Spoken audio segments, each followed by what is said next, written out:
अस्सलामुअलैकुम। खुश आमदीद इल्म का ख़ज़ाना 5-6 के नाज़रीन।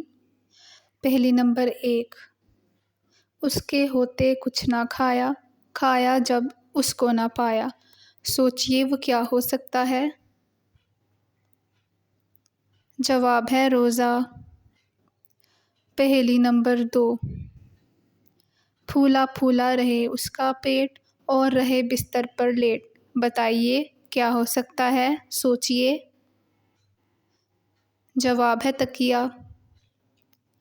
पहली नंबर 3, एक कमरे में 4 कोने हैं, हर कोने में एक कुर्सी है, हर कुर्सी पर एक बिल्ली बैठी है और हर बिल्ली के सामने 3 बिल्लियाँ हैं। कुल कितनी बिल्लियाँ हुईं?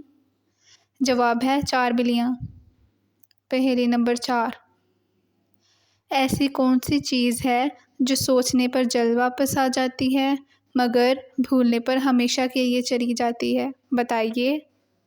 जवाब है यादें।